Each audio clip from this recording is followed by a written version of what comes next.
अरे अरे मित्रों, वीडियो स्टार्ट करने से पहले चैनल को सब्सक्राइब तो करें, क्योंकि लेक्चर की फीस सिर्फ आपका सब्सक्रिप्शन है।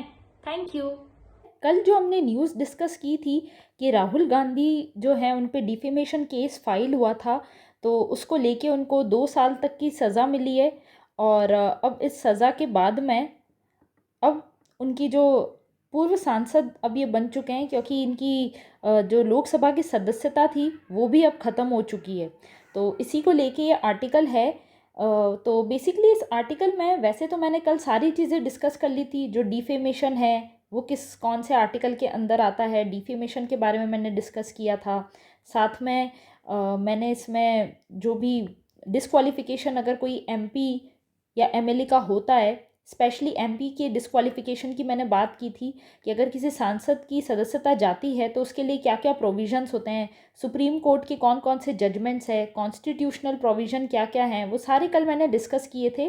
तो ये सब कुछ जो है उसी के बारे में है। बस अभी इसमें एक नई चीज़ और जो आज बताई है आज के इस आर्टिकल में, वो यही है कि अगर जो राहुल गांधी जो हैं उनकी अगर सदस्यता जाती है तो उसके बाद में जो बाय इलेक्शन है, जैसे वायनाड से वो खड़े हुए थे, तो वहाँ पे बाय इलेक्शन या उपचुनाव होंगे या नहीं होंगे। तो बस इसी के बारे में एक नया अपडेट है। तो इसमें ये है कि अगर वो उनको जैसे अगर जो जैसे हाई कोर्ट या सेशन कोर्ट या सुप्रीम कोर्ट में वो आगे अपील करते हैं, और अगर उनको स्टे मिल जाता है, अगर स्टे उनका अप्रूव हो जाता है, तब तो उपचुनाव नहीं होंगे। और अगर उनको स्टे नहीं मिलता है तो उपचुनाव होंगे। पर जैसा कि लोकसभा अध्यक्ष है, उन्होंने अभी उनकी जो सान अभी जैसे वो रीसेंट जो लोकसभा में मेंबर थे, तो उनकी सदस्यता को अभी लोकसभा अध्यक्ष ने ख़त्म कर दिया है, तो आज की डेट में वो सांसद नहीं है। तो नेक्स्ट नोटिफिकेशन भी जो लोकसभा अध्यक्ष है वो निकाल सकते हैं कि वायनाड सीट पर उपचुनाव हो सकते हैं, क्योंकि अभी 13 महीने बाकी हैं। अगर हम कहें तो अभी टोटल 13 महीने बाकी है नेक्स्ट इलेक्शंस में। तो इसीलिए नेक्स्ट इलेक्शंस हो सकते हैं, और उपचुनाव का जो डिक्लेयर करने के लिए जो नोटिफिकेशन है वो लोकसभा अध्यक्ष अगर निकाल देते हैं तो उपचुनाव हो सकते हैं। पर इससे इससे पहले मतलब कुछ एग्जांपल्स भी दिए हैं, जैसे कि लक्षद्वीप में एक जो सेशन कोर्ट थे, जो एक सेशन कोर्ट था, उन्होंने ये कहा था कि पहले जो वहाँ के एक सांसद थे मोहम्मद फैज़ल, तो उनके ऊपर कोई हत्या के प्रयास के मामले में उनको 10 साल की सज़ा सुनाई थी। पर तो इसीलिए उनको तुरंत ही अयोग्य घोषित कर दिया गया था लोकसभा से। लेकिन उन्होंने स्टे लेके वो आ गए थे हाई कोर्ट से, तो ये रोक लगा दी गई थी उनके इस फैसले पर, सेशन कोर्ट के फैसले पर। तो उनकी सदस्यता तो बहाल नहीं हुई, लेकिन ये जो मामला है ये स्पीकर के पास में, जो लोकसभा स्पीकर है उनके पास अभी भी विचाराधीन है। तो इस प्रकार से वायनाड की सदस्यता रद्द होने पर भी उपचुनाव की संभावना है, लेकिन हाई कोर्ट या सुप्रीम कोर्ट इस पर रोक लगा सकते हैं। तो इसी के बारे में कल भी मैंने डिस्कस किया था, और ये 2 आर्टिकल आज द हिंदू में भी आए थे। द हिंदू के ये आर्टिकल है, ये भी बेसिकली इसी की बात करते हैं। और इसमें कहीं ना कहीं ये वाला जो एक आर्टिकल है चिलिंग इफेक्ट, ये बेसिकली बात करता है कि जो फ्री स्पीच है, जो हमारा आर्टिकल फंडामेंटल राइट्स है उसमें आर्टिकल 19 है, उसमें free speech, freedom of speech की बात करता है कि जो एक हमारा फ्रीडम ऑफ एक्सप्रेशन है वो इससे कहीं ना कहीं हनन होता है अगर जो डिफेमेशन है उसको क्रिमिनल ऑफेंस की तरह ट्रीट किया जाता है। तो बस आज का आर्टिकल था, उसमें बेसिकली यही बात की गई थी कि जो डिफेमेशन है उसको क्रिमिनल ऑफेंस की तरह ट्रीट नहीं किया जाना चाहिए, क्योंकि इससे वो कहीं ना कहीं फ्रीडम ऑफ स्पीच पे एक चिलिंग इफेक्ट क्रिएट करता है। और बाकी तो कल आर्टिकल में मैंने सारी चीज़ें डिस्कस कर ही दी थी कि जो आर्टिकल 102 है, उस जो ये कॉन्स्टिट्यूशनल प्रोविज़न है उसमें किन किन चीज़ों के बेसिस पर किसी भी पर्सन को या किसी एमपी को डिस्क्वालीफाई किया जाता है, वो मैंने कर दिया था। और जो सबसे इम्पॉर्टेंट है वो लिली थॉमस केस है, ये आप ज़रूर याद करना। इसमें जो section 8 of representation of people act है उसको अनकॉन्स्टिट्यूशनल डिक्लेयर कर दिया गया था। और अगर कोई एमपी या एमएलए कन्विक्टेड होता है तो उसकी कन्विक्शन के तुरंत इमीडिएटली उस इमीडिएट अफेक्ट से उसको डिस्क्वालीफाई किया जा सकता है। तो इसमें सबसे इम्पॉर्टेंट यही था। और एक आर्टिकल 102 था जिसके अंतर्गत उनको डिस्क्वालीफाई किया जाता है। तो और ये भी था कि 2004 जो नेक्स्ट इलेक्शंस है, क्या राहुल गांधी उन नेक्स्ट इलेक्शंस में भी एलिजिबल होंगे कि नहीं होंगे।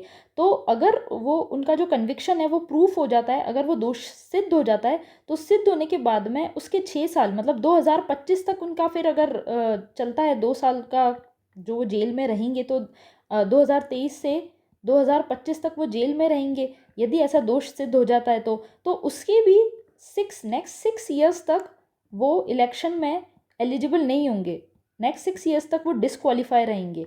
तो इस वजह से तो अगर दोष सिद्ध होने पर 2024 और 29 के इलेक्शन भी वो नहीं लड़ पाएंगे। तो अब देखते हैं आगे और क्या डेवलपमेंट्स होते हैं, इससे मैं आपको अपडेट करती रहूँगी। तो चलिए अब हम चलते हैं अपने नेक्स्ट आर्टिकल की ओर।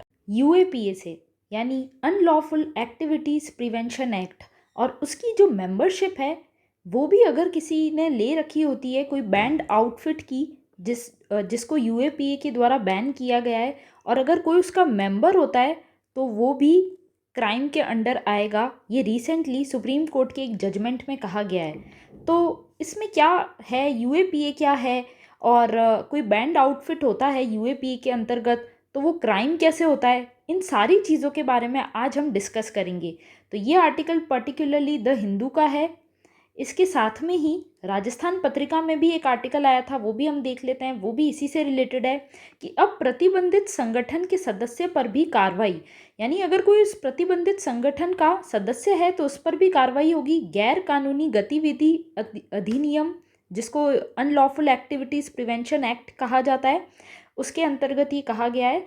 तो इससे पहले अगर मैं बात करूं तो 2011 में कोर्ट का ये फैसला आया था कि अगर कोई ऐसे प्रतिबंधित संगठन का सदस्य होता है तो उसकी जो उसके ऊपर कोई कार्रवाई नहीं होगी जब तक कि वो हिंसा का सहारा नहीं ले। अगर वो कोई वायलेंट एक्शन लेता है तो ही उस पर कार्रवाई हो सकती है।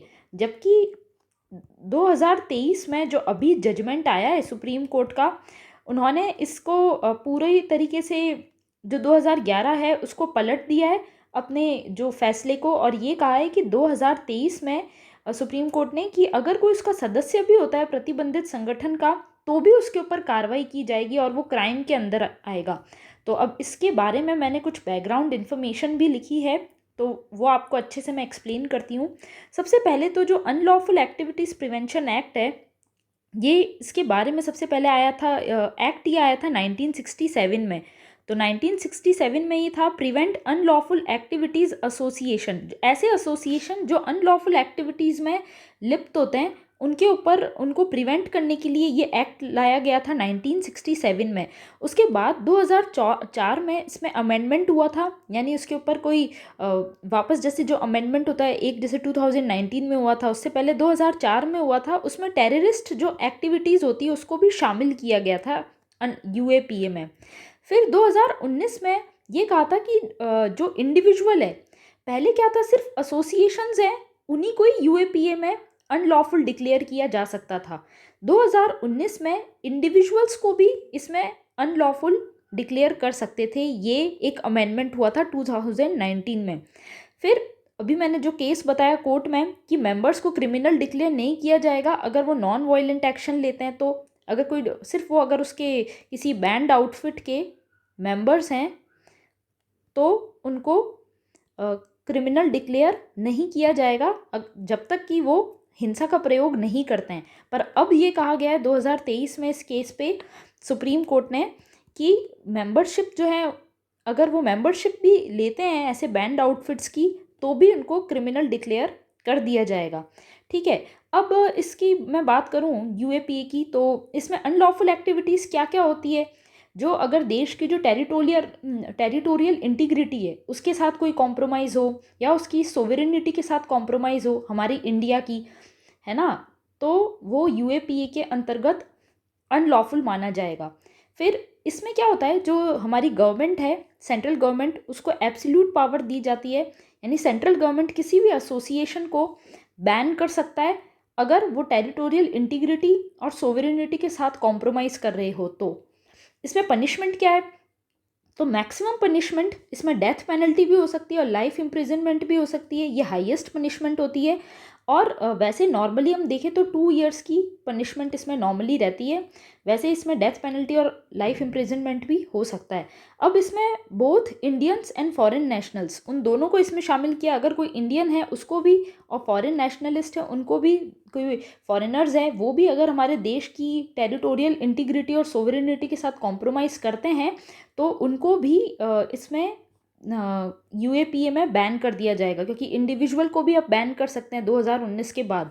अब इसमें पावर क्या होती है, तो जो डायरेक्टर जनरल ऑफ एनआईए है वो अप्रूव करते हैं, वो ही अप्रूव कर सकते हैं कि उनकी जो भी यूएपीए से रिलेटेड प्रॉपर्टी है उसको सीज किया जा सकता है। प्लस जो ऑफिसर्स ऑफ एनआईए, जो नेशनल इन्वेस्टिगेशन एजेंसी है, एनआईए का फुल फॉर्म है नेशनल इन्वेस्टिगेशन एजेंसी, तो इसके अंतर्गत जो ऑफिसर्स हैं, इंस्पेक्टर से ऊपर की जिनकी रैंक है, वो इन्वेस्टिगेट कर सकते हैं कैसे केसेस जो टेररिज्म से रिलेटेड हो। अब आप समझ गए होंगे टेररिज्म को एक्ट ऐड किया गया था 2004 में, तो उसके बाद टेररिस्ट एक्ट भी यूएपीए में ही आते हैं। अब कुछ लोग इसमें ये इसका हम कह सकते हैं इसके अपोज में कुछ लोग ये वाला लेके आए कि ये तो अगर आप किसी यूनियन या एसोसिएशन से लिंक्ड हो तो ये आपके आर्टिकल 19 का हनन है। तो इसमें ये कहा गया है कि जो आर्टिकल 19(4) है उसमें ये है, राइट टू फॉर्म यूनियन और association it is subjected to reasonable restriction. यानी कि अगर आप कोई यूनियन या एसोसिएशन को फॉर्म करते हो तो आपके ऊपर कोई रीजनेबल रेस्ट्रिक्शन होते हैं, that is subjected to public order, morality, sovereignty and integrity of country, है ना। ये अपना जो आर्टिकल 19 है, जो फंडामेंटल राइट है, उसके लिए भी ये है कि that is also subjected to certain restrictions. तो इन रिस्ट्रिक्शंस को आपको मानना ही पड़ेगा, उसके बाद आप यूनियन या एसोसिएशन फॉर्म कर सकते हो। और यूएपीए में इसीलिए एसोसिएशंस को आप के साथ में नहीं जुड़ सकते, क्योंकि ये टेरिटोरियल इंटीग्रिटी और सोवरेनिटी को कॉम्प्रोमाइज़ करता है, जो कि आर्टिकल 19 के रीजनेबल रेस्ट्रिक्शंस में आते हैं। तो आई होप सो आपको ये आर्टिकल अच्छे से समझ में आ गया होगा। तो चलिए अब हम चलते हैं अपने नेक्स्ट आर्टिकल की ओर। तो हमारे रिलेटेड है, Indian council of medical research ने अभी रिसेंटली एथिकल गाइडलाइंस निकाली है आर्टिफिशियल इंटेलिजेंस का यूज़ जो रहता है उसको लेके, स्पेशली किस में, हेल्थ केयर और बायोमेडिकल सेक्टर को लेके। तो जो हम आर्टिफिशियल इंटेलिजेंस का आजकल आप देख रहे होंगे काफ़ी यूज़ बढ़ रहा है लगभग हर सेक्टर में, चाहे वो हेल्थ हो, चाहे मेडिकल हो, चाहे एजुकेशन हो, या चाहे डिफेंस सेक्टर हो, एजुकेशन को का सेक्टर या डिफेंस सेक्टर, इन सारे सेक्टर्स में जो आर्टिफिशियल इंटेलिजेंस है उसका यूज़ कंटिन्यूसली बढ़ता जा रहा है। तो उसको लेके एक पर्टिकुलरली एथिकल गाइडलाइंस होनी चाहिए। तो उसी से रिलेटेड ये आर्टिकल है। ये आया था हमारा द हिंदू में, ये आर्टिकल पब्लिश हुआ था द हिंदू। और ये जो आर्टिकल है ये बायोटेक्नोलॉजी चिकित्सा क्षेत्र में एआई के उपयोग पर संगोष्ठी, वैसे ये नॉर्मल सी संगोष्ठी है, पर आप देख सकते हैं कि ये जो राजस्थान पत्रिका है उसमें एक बहुत ही छोटा सा आर्टिकल आया था, जो जैसे पर्टिकुलर डिस्ट्रिक्ट की जो न्यूज़ आती है उसमें, जो जयपुर है उसमें जो ये संगोष्ठी हो रही है उसको लेके।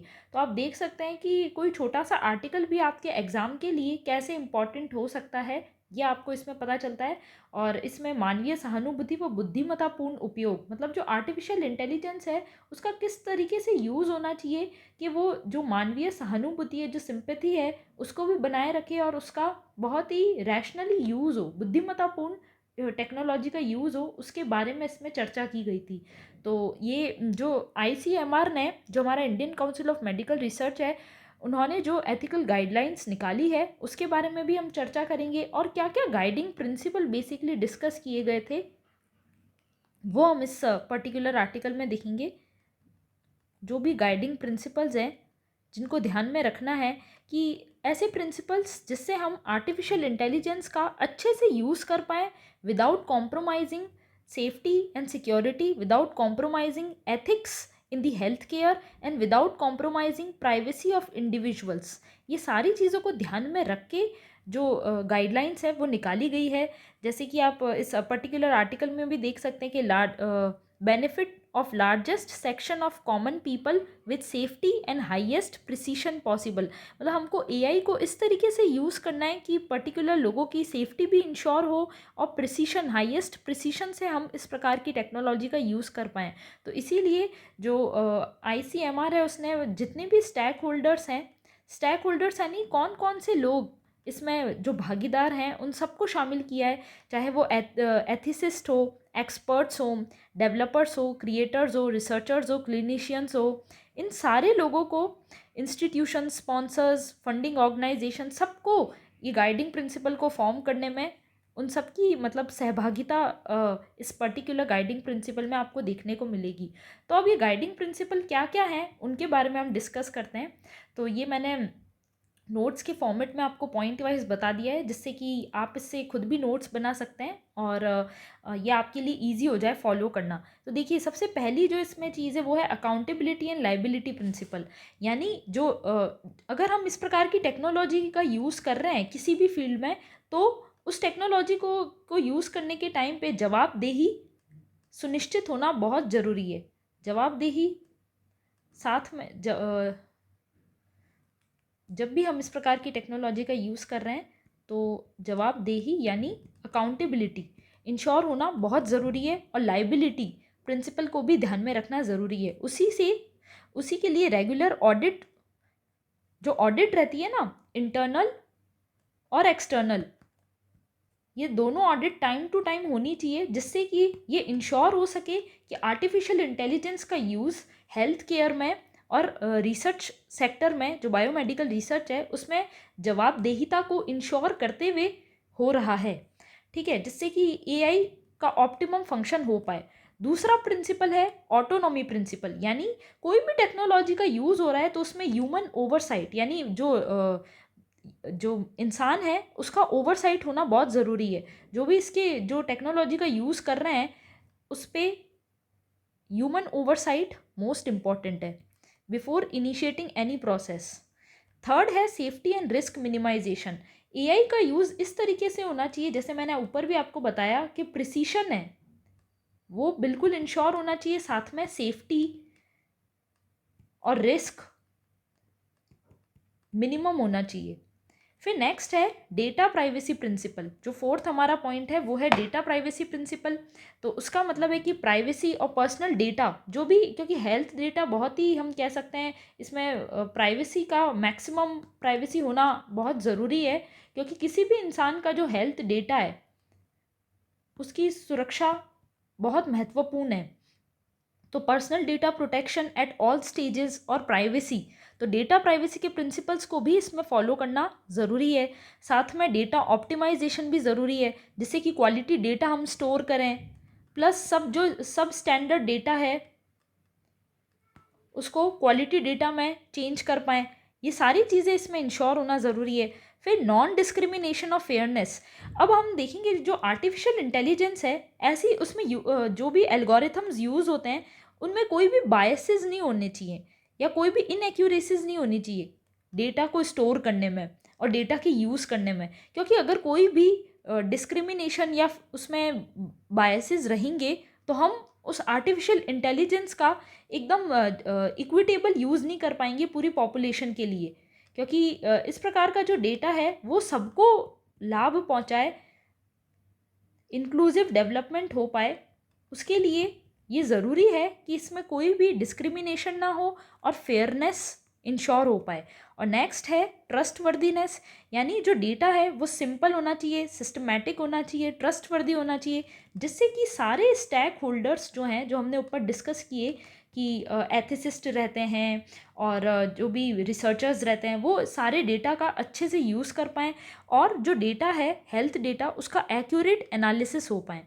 तो यही इस पर्टिकुलर आर्टिकल से रिलेटेड कुछ गाइडिंग प्रिंसिपल थे। आई होप सो आपको ये एथिकल गाइडलाइंस अच्छे से समझ में आई होगी। तो ये एथिकल गाइडलाइंस है, ये बेसिकली आपके GS4 जो एथिक्स का पेपर है उसके लिए इम्पॉर्टेंट है।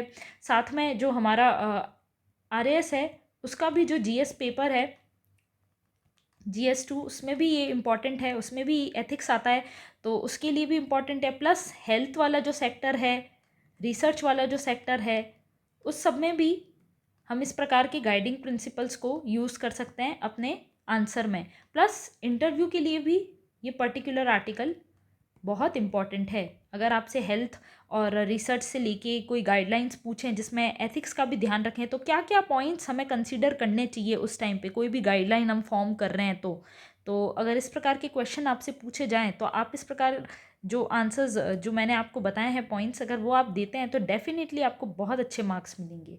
तो चलिए अब हम चलते हैं हमारे नेक्स्ट आर्टिकल की ओर। ये बेसिकली रिलेटेड है जो व्हीकल या वाहन होते हैं उनके इंश्योरेंस से लेके। तो जनरली आप जानते होंगे जो व्हीकल्स हैं उनका इंश्योरेंस थर्ड पार्टी के द्वारा इंश्योर किया जाता है, कि जो थर्ड पार्टी इंश्योरेंस है वो होना बहुत ज़रूरी है। पर अगर मैं इंडिया की बात करूं तो एक रिपोर्ट है उसके द्वारा ये खुलासा किया गया है कि इंडिया में मोर देन 54% जो वाहन है वो अनइंश्योर्ड है, यानी उनका कोई बीमा नहीं किया गया है।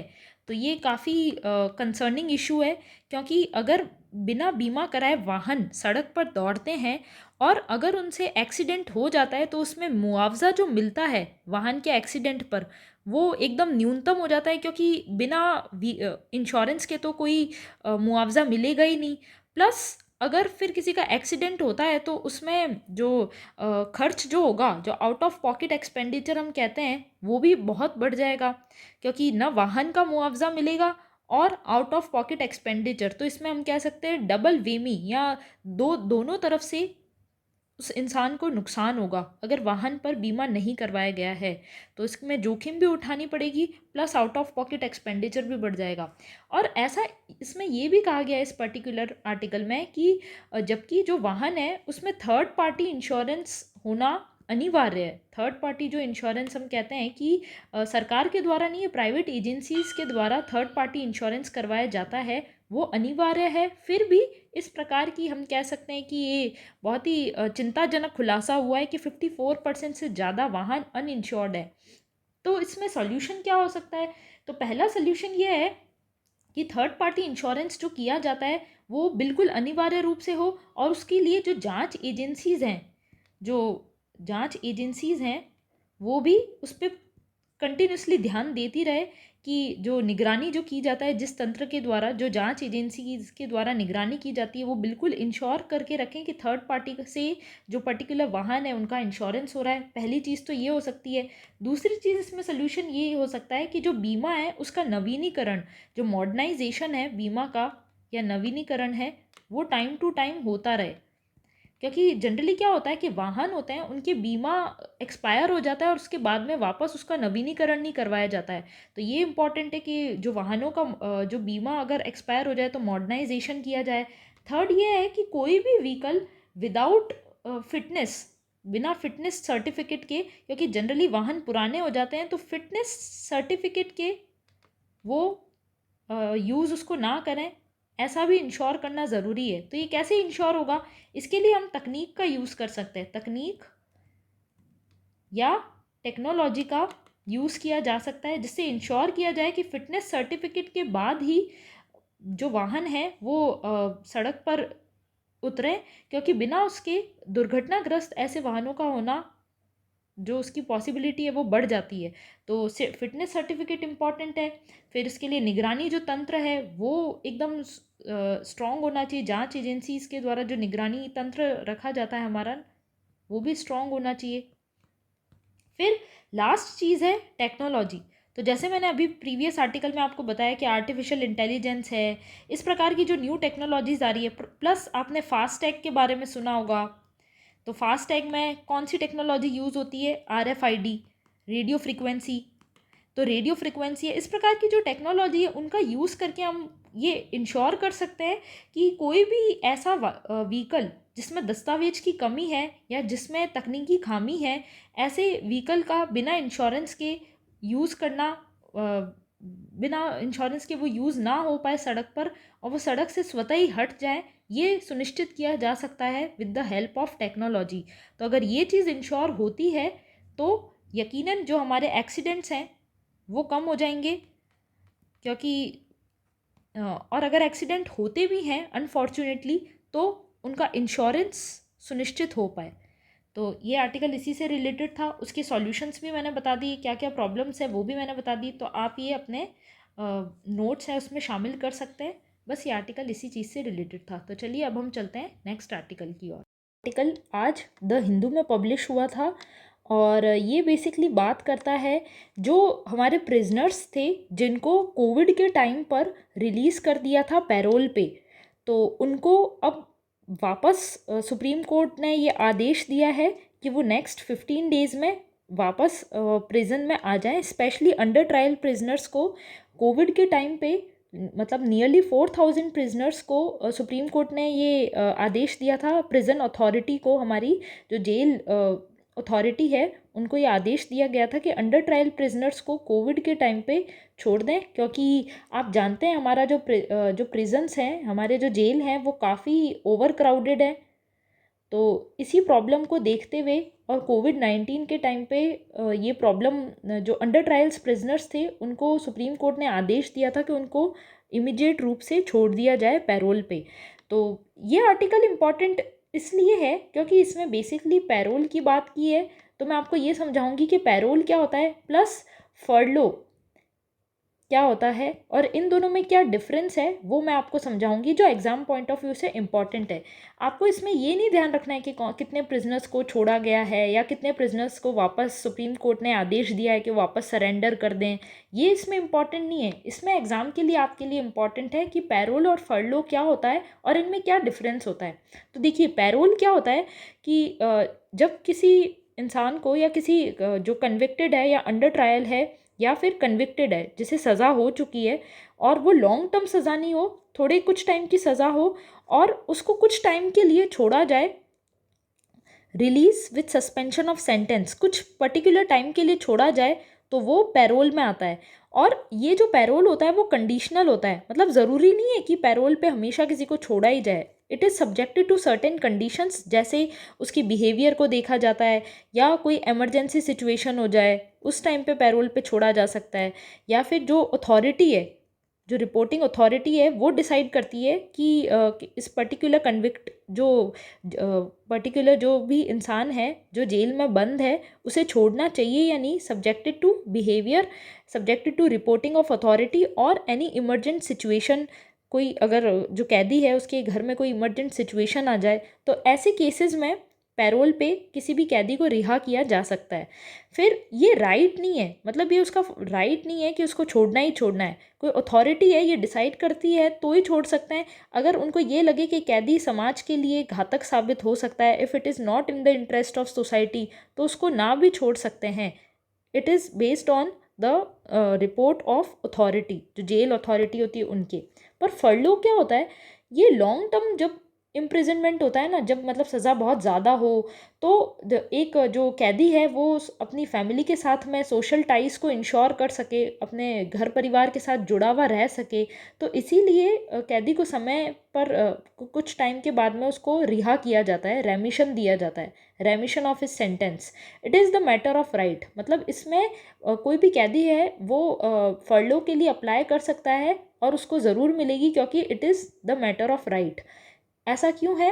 To counter ill effect of prison, क्योंकि बहुत समय तक जब कैदी जेल में रहते हैं तो उनकी जो सोशल टाइज़ है वो ऑलमोस्ट ख़त्म सी हो जाती है। तो वो सोशल टाइज़ को और समाज के साथ में वापस अपने रिश्तों को सुधारने के लिए उनको मौका दिया जाता है कि कुछ टाइम के लिए सोसाइटी में रहकर आ सकते हैं, समाज में रहकर अपनी फैमिली के साथ में अपनी टाइज़ को री इंश्योर करके, रिजुविनेट करके आ सकते हैं। तो ये फर्लो होता है, it is the matter of right, और ये कंडीशनल होता है पैरोल, और ये इनका राइट नहीं है। अथॉरिटी चाहे तो इसके लिए डिनाई भी कर सकती है। और दोनों ही प्रोसेस रिफॉर्मेटिव प्रोसेस है, क्योंकि these both process humanise prison system, जो प्रिजन सिस्टम है उसको ह्यूमनाइज करता है। और it is the matter of human rights, हम कह सकते हैं, जो ह्यूमन राइट्स हैं उनको इंश्योर करता है। प्लस जो ये दोनों चीज़ें हैं ये प्रिजन एक्ट ऑफ 1894 में आती है। तो ये इससे रिलेटेड कुछ बैकग्राउंड इन्फॉर्मेशन थी। इस प्रकार का क्वेश्चन यूपीएससी के प्रीलिम्स में भी पूछा जा चुका है और आरएस में भी ये इम्पॉर्टेंट ही है टॉपिक, पैरोल और फर्लो से रिलेटेड, क्योंकि लॉ एंड ऑर्डर से रिलेटेड है। तो यही था इस आर्टिकल में। अब चलते हैं हम अपने नेक्स्ट आर्टिकल की ओर। अब जो हमारी फाइनल न्यूज़ है वो बेसिकली रिलेटेड है अफस्पा से, यानी armed forces special power act. और ये जो है armed forces special power act, इसके बारे में मैं आपको डिटेल से जानकारी दूंगी। स्पेशल पावर एक्ट, आपने जो नॉर्थ ईस्टर्न स्टेट्स है उसमें इंसर्जेंसी के बारे में सुना होगा कि नॉर्थ ईस्टर्न स्टेट्स में स्पेशली जो नागालैंड है, अरुणाचल प्रदेश है, वहाँ पर जो इंसर्जेंसी है उसकी प्रॉब्लम बहुत ज़्यादा रहती है। तो नागालैंड में ही अभी जो 3 पुलिस स्टेशंस हैं उसमें से उन पे जो अफस्पा एक्ट लगा हुआ था उसको रिमूव कर दिया है। और पहले जहाँ नागालैंड की 9 डिस्ट्रिक्ट्स उसमें आती थी, अब 9 डिस्ट्रिक्ट से 8 डिस्ट्रिक्ट्स ही उसमें आएगी। और अरुणाचल प्रदेश जो है उसके एक पुलिस स्टेशन को और शामिल कर दिया गया है। तो सबसे पहले तो मैं आपको थोड़ा सा मैप के द्वारा जो नागालैंड और अरुणाचल प्रदेश है उसके बारे में बता देती हूँ। ये हमारा अरुणाचल प्रदेश रहता है और यहाँ नागालैंड आता है। तो नागालैंड में जो इंसर्जेंसी है उसकी प्रॉब्लम बहुत ज़्यादा है, स्पेशली वहाँ आपने सुना होगा ग्रेटर नागालिम की डिमांड की जा रही है। National socialist council of Nagaland जो वहाँ की एक लोकल पार्टी है IM, उनके द्वारा बहुत समय से डिमांड की जा रही है ग्रेटर नागालिम, जिसमें अरुणाचल प्रदेश, नागालैंड, कुछ असम का एरिया, कुछ नीचे जो मणिपुर है उसका एरिया, प्लस जो म्यांमार है उसके एरिया को शामिल करके एक ग्रेटर नागालिम बनाने की मांग की जा रही है national socialist council of Nagaland. तो वहाँ पे जो हमारा नॉर्थ ईस्टर्न एरिया है इंडिया का, वहाँ पर इंसर्जेंसी की प्रॉब्लम बहुत ज़्यादा है। तो जो इंसर्जेंसी की प्रॉब्लम है और उसी को लेके जो अफस्पा एक्ट लगता है उसके बारे में मैं आपको कुछ बैकग्राउंड इन्फॉर्मेशन देती हूँ। ये पर्टिकुलरली पॉइंट जो है ये इंटरनल सिक्योरिटी जो GS3 है, UPSC का जो GS3 का सिलेबस है उसमें ये चीज़ आती है। साथ में जो इंटरनल सिक्योरिटी जो है उसमें ये आएगा अफस्पा, प्लस जो लॉ एंड ऑर्डर है उससे रिलेटेड भी है। तो ये चीज़ हमारे UPSC के लिए सबसे ज़्यादा इंपॉर्टेंट है। प्लस लॉ एंड ऑर्डर जो पुलिस प्रशासन के द्वारा मेंटेन किया जाता है, और यदि किसी स्टेट में जो स्टेट गवर्नमेंट है वो लॉ एंड ऑर्डर मेंटेन नहीं कर पाती है, यानी जो सिविल अथॉरिटी है वो अगर लॉ एंड ऑर्डर मेंटेन नहीं कर पाती है तो आर्म्ड फोर्सेस की हेल्प ली जाती है। और ऐसे केसेस में जिसमें आर्म्ड फोर्सेस की हेल्प ली जाती है वहाँ पर अफस्पा एक्ट लागू हो जाता है। तो मेनली ये एक्ट फ़िलहाल नॉर्थ ईस्टर्न स्टेट्स में ही लग रहा है, जो डिस्टर्ब्ड एरिया में आते हैं उन्हीं पर ही ये एक्ट आज की डेट में लागू है।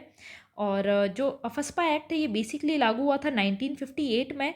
और इसको डिक्लेयर कौन कौन कर सकता है? इसको सेंट्रल गवर्नमेंट डिक्लेयर कर सकती है, गवर्नर डिक्लेयर कर सकता है किसी भी स्टेट का, या एडमिनिस्ट्रेटर। अगर यूनियन टेरिटरी है तो वहाँ पर एडमिनिस्ट्रेटर होता है, तो वो एडमिनिस्ट्रेटर भी अफस्पा को डिक्लेयर कर सकता है। इसके अलावा मिनिस्ट्री ऑफ होम अफेयर्स इसको इन्फोर्स करती है, पर इसमें एक्सेप्शन भी होता है कि अगर सेंट्रल गवर्नमेंट चाहे तो वो स्टेट को ये अधिकार दे सकता है कि स्टेट गवर्नमेंट भी अफस्पा को लागू कर सकती है। और स्टेट गवर्नमेंट अगर सजेस्ट करती है कि अफस्पा को रिमूव कर दें तो सेंट्रल गवर्नमेंट इस बात को कंसीडर करके इसको रिमूव भी कर सकता है। तो ये अफस्पा से रिलेटेड कुछ बेसिक प्रोविजंस थे जो मैंने आपको बता दिए। प्लस ये क्यों लगता है, मतलब अफस्पा जनरली क्यों लगता है वो भी बता दिया कि अगर वहाँ की civil authority law and order को मेंटेन नहीं कर पा रही है, या वहाँ पर वो एरिया डिस्टर्ब्ड एरिया है। डिस्टर्ब्ड एरिया क्या कहलाता है? जहाँ पे डिस्प्यूट्स और डिफरेंसेस बहुत ज़्यादा हो। किस बेसिस पे? या तो रिलीजन के बेसिस पे, या रेशियल डिफरेंसेस हो, या लिंग्विस्टिक डिफरेंसेस हो, रीजनल ग्रुप्स में आपस में नहीं बनती हो, या कास्ट और कम्युनिटी को लेके बहुत ज़्यादा डिफरेंसेस है। और वो डिफरेंसेस इतने ज़्यादा हैं कि सिविल अथॉरिटी या जो पुलिस प्रशासन है, लोकल पुलिस प्रशासन उस एरिया का, वो उसको मेंटेन नहीं कर पा रहा है, वो फेल हो रहा है अपने काम में, तो आर्म्ड फोर्सेस की हेल्प ली जाती है। तो जब आर्म्ड फोर्सेस की ऐसे केस में हेल्प ली जाती है तो वहाँ पर अफस्पा एक्ट लागू हो जाता है। और ये 1958 में लागू हो गया था पब्लिक ऑर्डर को मेंटेन करने के लिए, to maintain public order in disturbed area. तो मैंने अफस्पा के बारे में बता दिया। और सेक्शन 3 ऑफ अफस्पा है, उसमें डिस्टर्ब्ड एरिया डिक्लेयर किया जाता है किसी पर्टिकुलर एरिया को। अब इसमें क्या क्या प्रोविज़न है? तो अफस्पा में जो आर्म्ड फोर्सेस है उनके पास में बहुत ज़्यादा पावर्स आ जाती है, और इतनी ज़्यादा पावर्स आने पे वो बिना वारंट के भी विदाउट एनी वारंट सस्पिशन, किसी के ऊपर अगर शक हो उसके बेसिस पे भी विदाउट वारंट किसी को अरेस्ट कर सकते हैं। प्लस 5 से ज़्यादा अगर लोग किसी जगह पे इकट्ठे हुए हो तो उनकी गैदरिंग को भी प्रोहिबिट किया जा सकता है to maintain public order and law and order in that particular area. And armed forces can use force और ओपन फायर। अगर वहाँ पे किसी भी लॉ का हनन हो रहा हो तो आर्म्ड फोर्सेस ओपन फायर भी कर सकती है उस एरिया में लॉ एंड ऑर्डर को मेंटेन करने के लिए। तो आई होप सो गाइस आपको जो अफस्पा है उसके बारे में बिल्कुल कंप्लीट इन्फॉर्मेशन मिल गई होगी। जो स्टैटिक पोर्शन है वो भी मैंने अच्छे से इसमें कवर कर दिया। So stay tune and please subscribe to my channel. आप समझ सकते हैं it is very time consuming process, तो आप इसको प्लीज़ सब्सक्राइब करें and support to my channel and please spread this channel in your particular groups also so that आपके friends भी इससे हेल्प ले पाएँ। And please subscribe to my channel. Thank you.